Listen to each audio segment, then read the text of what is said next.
Yo, check. It is so beautiful out. It's just so absolutely beautiful out. I wanted to check in. I wanted to see how everybody was doing. I know I'm maybe 1 or 2 posts behind. That's okay. I'm gonna start picking up the process with the posting. Fucking awesome. I get to go to LA tomorrow. My peoples asked me if I wanted to come out there.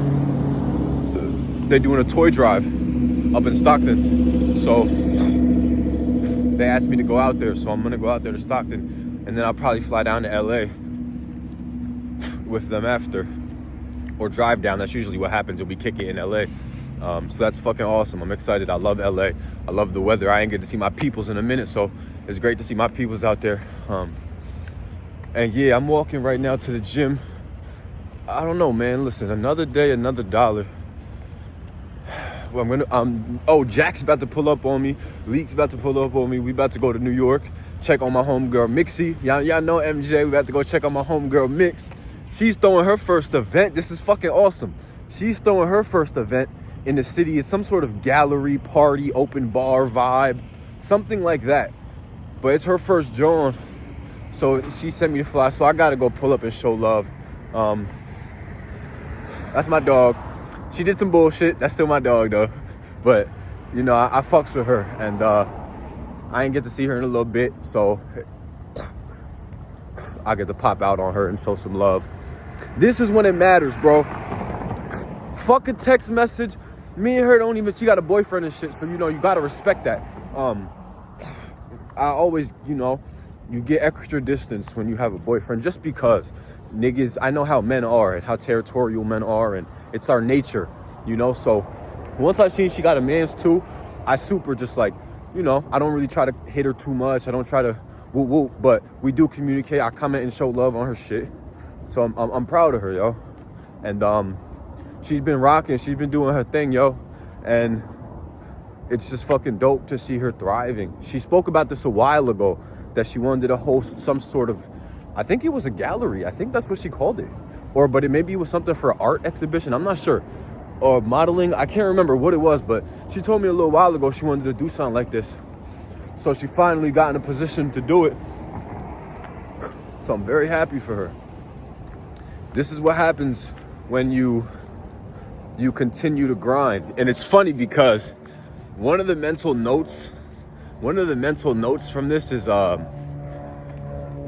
encountered a lot of people throughout my journey the last five years, and when you meet people in one position where they're at, but you meet them, they have goals, you know. Oh, who are you? What do you want to do? Whatever. You meet people where they're at, and then you don't necessarily communicate.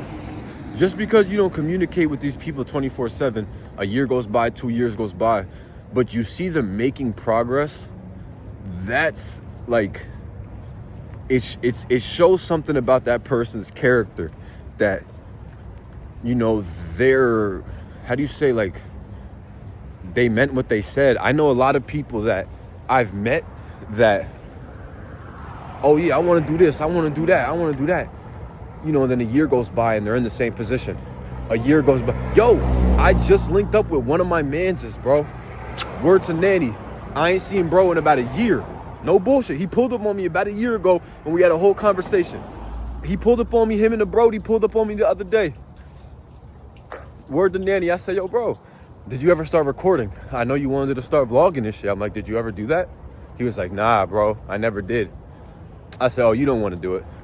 Nah. I said, bro, stop talking. I said, you don't want to do. I said, you're either gonna go get a camera or you're not. I was like, stop talking about it. Pick one.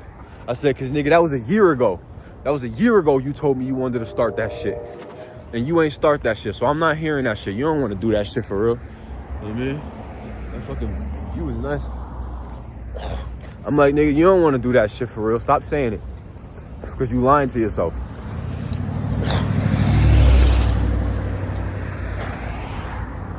So point being, consistency and timelines. They both go hand in hand. You can't have one without the other. You can't be inconsistent and expect things by a certain time, and you can't expect things by a certain time and not be consistent. Or I don't know how to vice versa that, but you get what I'm trying to say. Being consistent and giving yourself time. Oh, just because you're consistent for fucking 7 days doesn't mean your life's gonna change. Just because you're consistent for 7 weeks doesn't mean your life's gonna change.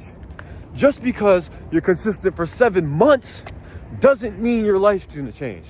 But I bet you, and I'm willing to bet anything, you're consistent for 7 years, I guarantee you, from that moment you started to that 7-year mark, you will be a whole new person.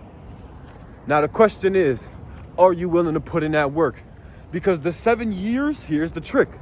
That 7 years is gonna go by regardless. From now to the next 7 years, that time's gonna happen. So you get to make a choice. You're either gonna challenge yourself, start setting goals, start going after shit, or you're gonna just sit around, go to work, go home, relax, and not really push yourself. Those are the two options, because the time is gonna go by regardless. So, and like I say all that to say, like, just shout out to my homegirl. The time went by and she still stayed consistent. So that's awesome. So you guys are gonna see that later when we pop out over there. I'll make sure I record for y'all. But like I say, Leek finna pull up on me. He just texted me back. He said he finna shower, change, pull up on me in like 2 hours, 2.5 hours. I'm about to hit the gym. I gotta go run today. Marathon in April, for those who don't know. I decided to run a marathon because I wanted to challenge myself and change myself. Less than 1% of the world's population run marathons. You hear me? Less than 1% of the world. I will be in a category with less than 1% of people in the world. I will be that. And I'm gonna do that. And we're gonna translate that to other areas. But this is a goal that challenged me to push myself, and I absolutely love it. So, hey, pick a goal and push yourself, all right? Pick a goal and push yourself, you know what I mean? That's what this shit's about. That's what this life is about. Pushing yourself. Finding out if you want to suffer. Finding out how tough you are. You know? Can you suffer? Can you put in pain? I'm not talking can you do the bare minimum. I'm talking can you put in pain? Big difference. Big difference. Big difference, yeah. Be somebody who puts in pain. You know what I mean? That way 7 years from now, you'll be riding around in your nice Mercedes with your feet up, you know, money in the bank, saying, do I want to go to Louis Vuitton today? You know what I mean? But y'all get what I'm saying. Hey, yo, I love y'all. Smash that sub button. Welcome to the family. We going crazy. I'll see y'all in New York, you heard?